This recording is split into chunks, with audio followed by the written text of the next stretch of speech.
Y es un placer recibir a un colega, pero especialmente a un integrante de esta casa, Santi Díaz. Muchas gracias por estar con nosotros en el espacio de fútbol. No, gracias por invitarme. La verdad está buenísima la escenografía. Está hermoso, está hermoso.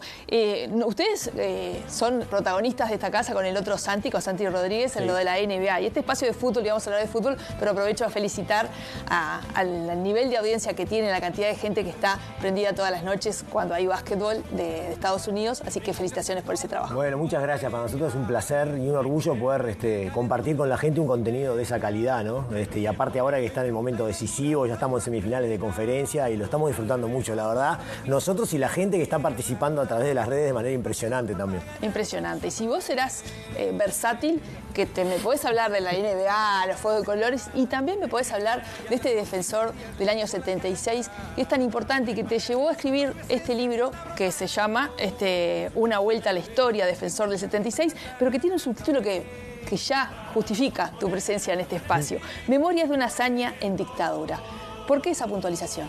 Bueno, porque 1976 fue uno de los años más oscuros de la dictadura. En un periodo muy oscuro para el Uruguay, el 76 es como un mojón muy importante. Te resalto algunos hechos. Por ejemplo, el 20 de mayo fue cuando aparecieron asesinados Gutiérrez Ruiz y Selmar Michelini. Además es el año en donde los militares deciden sacar del medio, digamos, a Juan María Bordaberry y pasa a ser ya, digamos, un gobierno militar. Y además se produce, por ejemplo, también, digamos, una purga muy importante, una represión brutal contra el Partido Comunista en ese año específicamente, ¿no? Y aparte en la vecina orilla también, ¿no? Comienza la dictadura en Argentina, o sea, son una cantidad de sucesos que acontecen ese año que justamente lo dejan a ese año como uno de los más oscuros dentro del periodo más oscuro de la historia reciente del Uruguay. Y en ese año es donde se produce, digamos, esa victoria de Defensor que tiene un carácter muy simbólico. Sí, por un montón de cosas y especialmente por un montón de personajes. ¿Por qué querés empezar? Porque arrancás hablando el libro que recomiendo, porque es un libro delicioso de leer. Muchas gracias. Sí, para un repaso de nuestra historia y lo mejor de nuestro fútbol. Empieza con una historia que involucra a Víctor Hugo Morales, a Julio Filippini, que dedica el gol en su partido debut a su hermano que está preso. Claro, Julio, un jugador en ese momento muy joven que no había debutado en primera y Defensor iba a jugar con Nacional. Increíblemente el partido terminó 2-2, al igual que ayer, que jugaron de vuelta a Defensor y Nacional. Lo hicieron para nosotros, Santi. Claro, parece increíble. Y él no iba a jugar porque era un juvenil, pero se lesionaron una cantidad de jugadores y lo ponen de titular. Y él hace un gol y además le hacen un penal que termina en gol. Entonces a él lo embromaban un poco, le decían el gol y medio, porque bueno, el día que debuta, bastante acertado, ¿no? Y cuando termina el partido, obviamente, la nota de Víctor Hugo Morales, ¿no? Con el movilero que estaba ahí, el vestuarista, el juvenil que entra al partido, que nadie lo esperaba y que hace un gol y le hacen el penal, era lógico. Y él le dedica la actuación a su hermano y a los compañeros del penal, ¿no? Y Víctor Hugo Morales le contesta, bien recibido. Ninguno de los dos se imaginó lo que iba a suceder después. Los padres de Julio Filippini que estaban escuchando la radio se dieron cuenta que la historia iba a complicarse.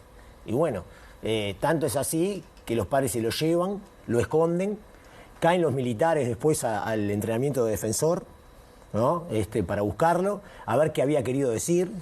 Los militares hablan con Víctor Hugo Morales y le sacan amarilla, palabras textuales. Le dice el militar que habla con Víctor Hugo, usted me va a entender, esto es una amarilla, ¿no? De hecho, Víctor Hugo dice que ese hecho con otros que se fueron originando durante esa época, como que de alguna manera fueron llevándolo a tomar la decisión de irse a la Argentina, ¿no? Y lo cierto es que él está 4 o 5 días Filippini escondido, sin ir a entrenar.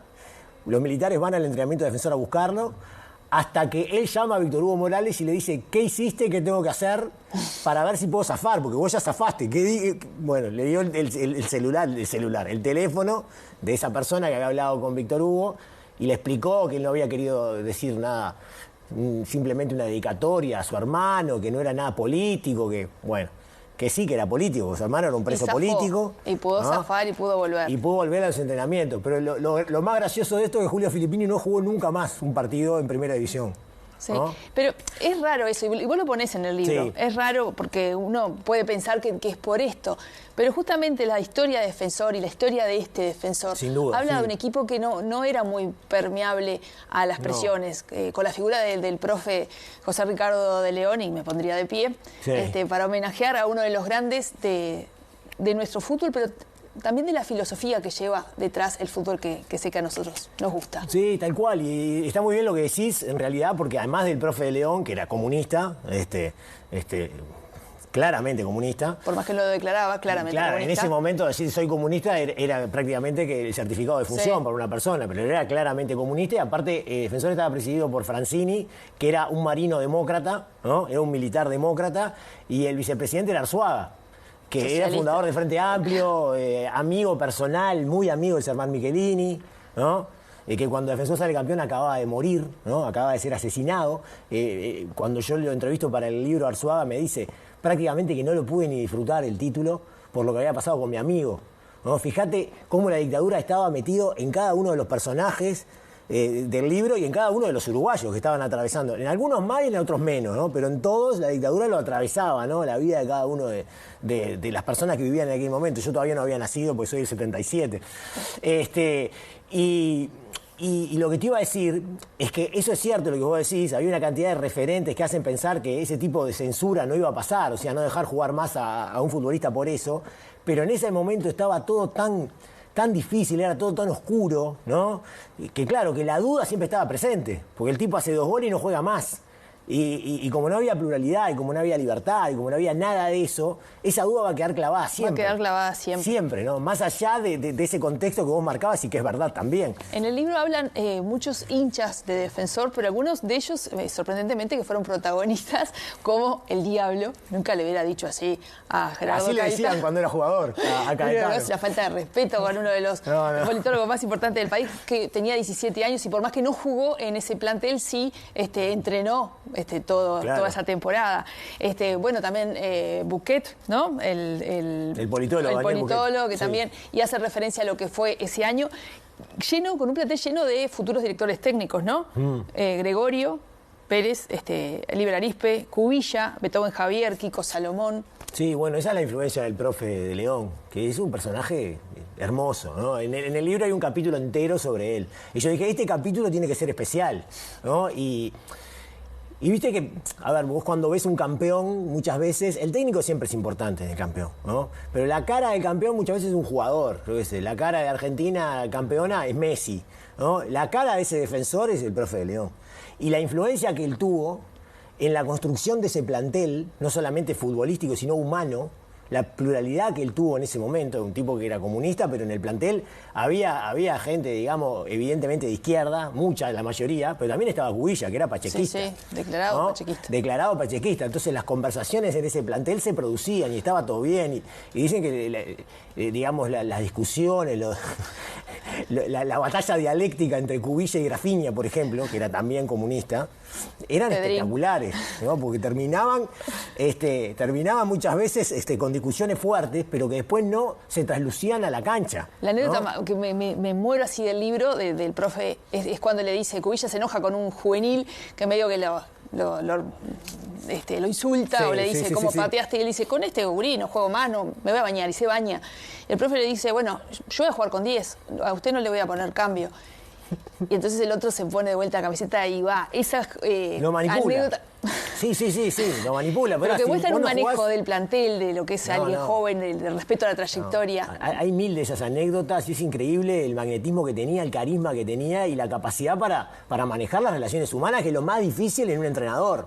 Porque saber de fútbol es complicado, manejar toda la parte deportiva es complicado, pero no deja de ser un juego emocional ¿no? Entonces todas las personalidades, tratar de que encastren es increíble. Y ese día se había sacado la camiseta, no quería jugar el segundo tiempo. Y le dice, vos no jugás, yo no hago el cambio, juego con 10. Y le dice, y te vas a perder de ser campeón por primera vez con un equipo chico. Y saliste campeón con Nacional y con Peñarol. Vas a ser el primero y vos te lo vas a perder. Y ahí a regañadientes se pone la camiseta y va a jugar de nuevo, ¿no? Y esto, por sabido, no lo dijimos desde el principio, pero esta consagración es la que pone por primera vez en ese sitio de privilegio a un equipo de los llamados chicos en nuestro país, ¿no? Bueno, y por eso es tan simbólico, ¿no? Por eso es tan simbólico, porque en definitiva era como derrotar al statu quo, a los poderosos, a los que siempre ganaban. Y en ese momento la dictadura, en el año 76, parecía que nadie le podía ganar, parecía que iba a perpetuarse para siempre, ¿no? Y el hecho de que haya ganado Defensor, ¿no? Que era como una especie de cuña en el poder, simbólicamente, bueno, hizo que mucha gente lo siguiera. Defensor no tiene mucha hinchada. Y en aquel momento tenía menos hinchada. Y el Francini vos veías y estaba lleno todos los partidos, pero lleno de bote a bote. El Francini, el Capurro, todas las canchas en donde se fue definiendo el campeonato. Era increíble la cantidad de gente que había. Y yo creo que tiene mucho que ver con ese simbolismo en unos momentos súper difíciles del país, ¿no? Vos lo dijiste al pasar, vos naciste en el año 77. Sí. ¿Sos hincha de Defensor? Soy hincha de Defensor. De verdad, porque viste a veces los periodistas deportivos se descreen, pero vos sos hincha de Defensor, no. de verdad puedo dar fe. Yo soy hincha de ¿Por Defensor, qué de escribís un libro? ¿Por qué tenés tan en la piel, en el alma, en la pasión con la que hablas de esto, el Defensor del 76? Mirá, yo siempre digo que fui concebido ese día. Porque fíjate que yo soy de marzo del 77 y el campeonato fue el julio. Las cuentas me dan. Para mí mi padre llegó contento del partido y bueno, algo sucedió allí en mi casa. Sí, bueno, yo soy Defensor, está en mi ADN, ¿viste? Es la relación con mi padre, con mi familia, el Francini. O sea, es mucho para mí, mucho más que un equipo de fútbol. Y cuando a mí me proponen hacer este libro, dije, este es el libro que yo tengo que escribir. Porque mezcla deporte, que soy un tipo del deporte, Defensor, que bueno, parte de mi ADN, y aparte la historia y la política que me encanta, ¿viste? A mí me gusta mucho. Entonces era un libro que mezclaba todas esas cosas y bueno, cuando me lo propusieron, que me lo propusieron en Ediciones B, Joaquín Otero, nada, enseguida ya me puse a pensar cómo lo iba a escribir y bueno, está. Y fue bastante virtuoso, en 9 meses lo terminé el libro, ¿no? Y lo tenía que terminar para cuando se cumplían 40 años, o sea, en julio del 2016. O sea, tenía digamos, una fecha límite y eso me ayudó, ¿viste? Como para ponerme las pilas y poder terminarlo y la verdad que funcionó, estuvo bueno. Nosotros estamos terminando esta preciosa conversación, pero quiero volver a recomendar este precioso libro que habla de fútbol, sin duda habla de política, pero habla de esfuerzo, trabajo en equipo, creatividad, claro, que fueron las claves de este Defensor del 76. ¿Por qué recomendás vos que la gente se involucre en esta historia y pueda repasarla? Bueno, yo creo que es una, como decía una persona que yo cito mucho, el maestro Tavares, que el fútbol es una excusa para hablar de cosas más importantes que el fútbol.